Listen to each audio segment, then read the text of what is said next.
the first of our distinguished guests is Madame Ina Giscard d'Estaing. Give her a big hand.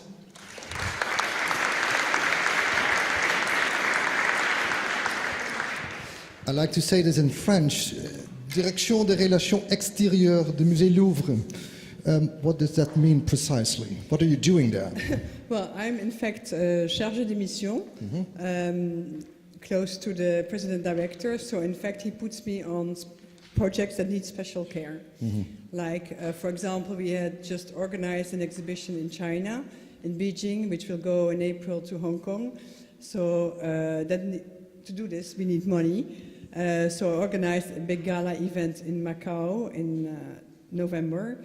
We raised the money to do this exhibition. So last week I was in Beijing opening the exhibition with my president director. So in fact, he puts me on special cases. He likes to give us a bit more special attention.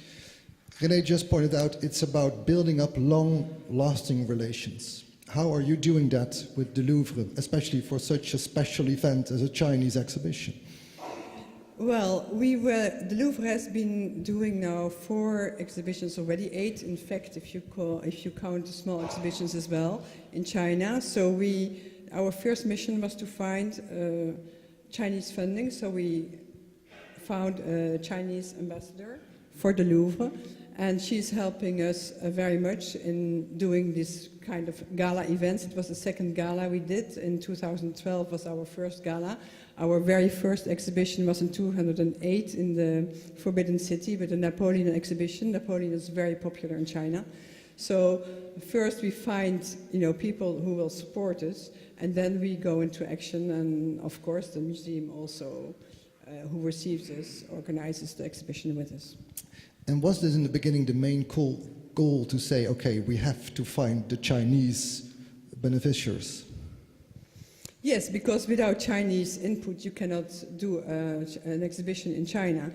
So, of course, you go onto all the social media. We are the most visited museum in whole China, foreign museum followed on social media. But also, for the Louvre, it is very important to export its knowledge and its culture to countries who are not France. For example, you maybe not know it, but the Louvre has 8.6 million visitors, and I'm talking about figures we dispose of in 2015. 70% of these visitors are foreign. So that means that we only have 25% of a French public, and which is not very much. So first, the new director who was nominated 3 years ago, he said, okay, I have to make the Louvre more truly open. International platform. No, because the former director was completely very much intent on putting Louvre in the world. He succeeded very well with this, and so the new director came in. He said, okay, now the Louvre is positions in the world. We have exhibitions everywhere: Japan, China, the States, Spain, Greece, Portugal. We are very much present in very many countries. So now I want to make the Louvre more open to the French visitor and tell the French person that he can come to the Louvre. This is very important. And in France, I don't think it's the same like in Holland. Not many people pay for the ticket when you go to a museum. For example, the Louvre, if you're under 28, you do not pay your entrance fee. Even if you are living in England or Germany or the States, you just show your passport to the cashier and you do not pay your entrance. Then if you are a student, you do not pay. If you are a teacher, you do not pay. If you're over 60, you do not pay. If you are without work, you do not pay. So who is paying? And that is the foreign visitor. Most of them, the tourists. Yeah. So thanks to the Chinese. And we have our number 1 visitors are from the States, and number 3 visitors are Chinese and Japanese and so on, and Brazilian. So considering the situation, we already saw the latest figures presented by René, that in France there is not a very big, well, let's say, heritage towards the patronage of the arts by paying from out of the private donorship. No, and that is quite logical, if I may say, because it is not in the education of the French people. You pay taxes, there's a Minister of Culture, so your taxes go in, you pay taxes, so you pay for the museum. Why should you pay more? And that is very much present even today in the thoughts. And also in France, you have many, many cultural institutions. You have the public ones, you have the private ones. There's a huge offer, museum-wise, ballet-wise, concert-wise. It is incredible. Everybody knows, has a friend who is president or member of a theater group and so gives money to that group. Why should he give money to the Louvre, which is a big museum, which has it all? It's been taken care for. It's been taken care for, and that is very, very present in the thought of people. And also what we have, and I found it very interesting what René was saying about people who want to give because for a social project. We have many people who come to the Louvre, also companies, and say, okay, I want to give money to the Louvre, but I want it to be a social project. So I want to give it for the prisons, I want to give it to the hospital, Alzheimer, you just name it. And how do you we cope have with many, that? many demands coming from the sector, and we are already present in the hospitals, we are present in the prisons, we have a week of the woman, which is sponsored by a company. So we invite all associations with women who can come to the Louvre, have private visits, and bring this culture from the Louvre Museum to all. And it is a mission for the Louvre to share, the culture. And then I bound into another subject, which is also very interesting, because lately we had the question, why doesn't do the Louvre more blockbuster exhibitions? And then our president gave a very clear answer in the press, and he said, well, first of all, of course we can give we have 2 big exhibitions a year. Of course we can do only blockbuster exhibitions, but is it a goal for the Louvre to do this? No. The Louvre must also educate and share. And for example, lately we had a big exhibition from Bouchardon, who is an incredible sculptor and beautiful graphic artist, not very known. So we had, I think, like 300,000 visitors, which is not very much. And so they say, okay, the Louvre, you need money, but then you don't organize an exhibition which brings in a lot of money. So why?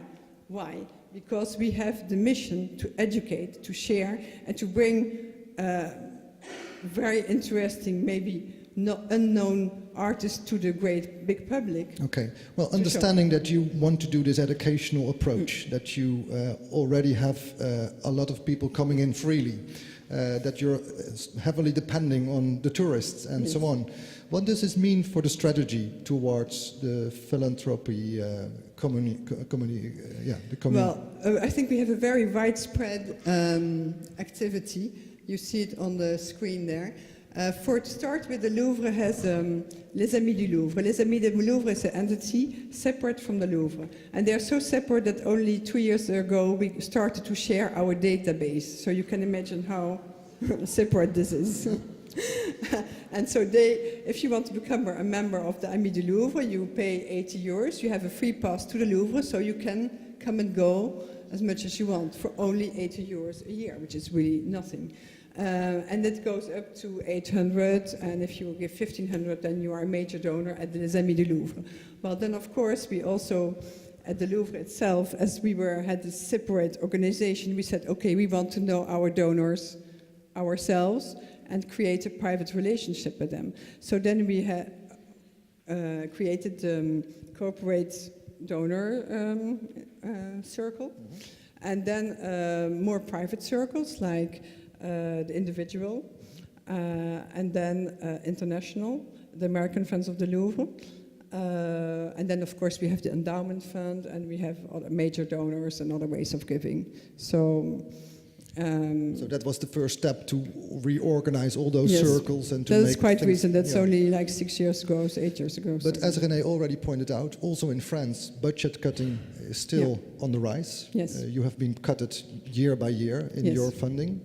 What does this mean for the long-term strategy of a very big, well-known institution as the Louvre? It means that we have to find more and more ways to find private funding. So the endowment fund is very important. We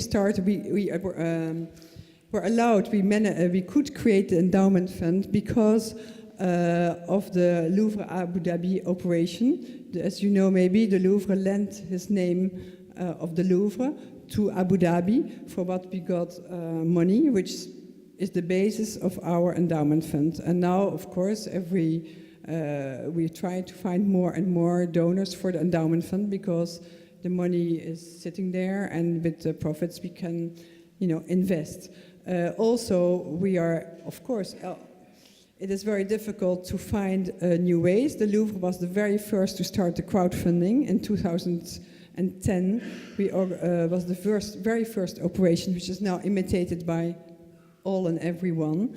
But it is still successful, it works, so that is also important to involve everybody with what the Louvre is doing and how important it is to or restore or buy an artwork.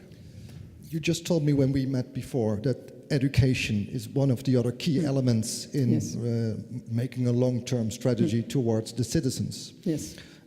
How do you cope with the fact that you, on the other hand, have this very economical activities like the endowments and the investments? For you, it doesn't work together? It's the question. I think everybody's very curious to understand how you make this mix working. Well, it is just, for us, it is in a way separate and altogether, because the endowment fund permits also in a way to give more money to education and to organize more tours for schools and bring education outside of the Louvre.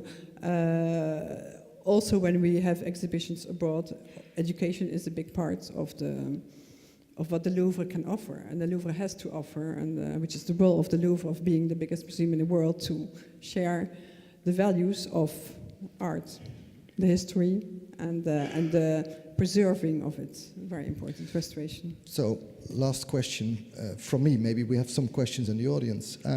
Do you see already that this sort of educational approach, especially towards the younger generation, helps you as the Louvre to have bigger circles of beneficiaries?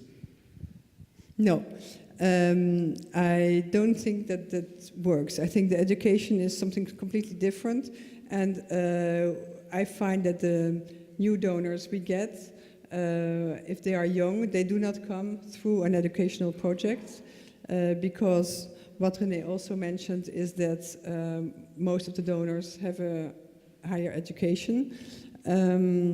So if the education we give is not particularly dedicated to those people who already come to the auditorium, who already come to lectures, who already assist and go by themselves to museum and find out more about art. No, I wouldn't say that. I think it's, yeah. Thank you. Are there one or two questions in the audience for Madame Giscard d'Estaing? Who can I give the possibility? Okay. Can I please present yourself, and I will hold the mic. Yeah, Sigrid van Aken, Bank Giro Loterij. Thank you very much for your contribution. I was really triggered by the 6% that you referred to as well in France of donations compared to the figures in the Netherlands. And you had an explanation regarding the culture in France, but do you see any developments in that field? The government also thought the same, that it was very low. So they made a law, I don't know how much it is in Holland, but in France, if you are an individual donor, you can get 66% tax return. And if you are a corporate, you have 60%. So that is quite important. People do not realize how much they actually have to give when they give money. And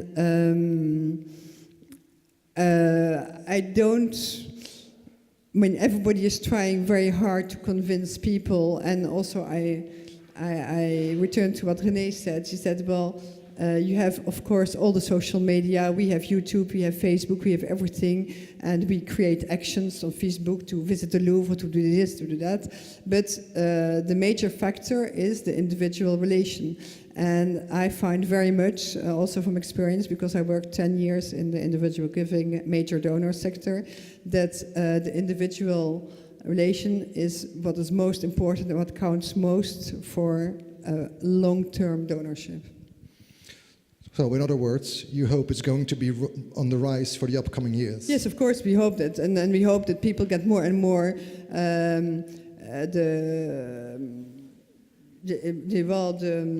you say that? That they will more and more conscious of how important it is to give, because it is not, you have to preserve, you have to scientifically, you have to do research. In the Louvre, we have a lot of research. We have the restoration, the safekeeping of artworks, the sharing, and bringing. It's a big role as a museum you have to obey to. And I think we cannot do enough to make this known to people and say, we really need you to do this, to carry this, to carry on, because without you we can't do it. As in France, the state is now paying like 48% of the Louvre's budget. So, in other words, to create more urgency on that sort of topic is extremely important. Yes. Okay. Absolutely. May I really thank you so much. Thank you. Thank you for René and Julien for that.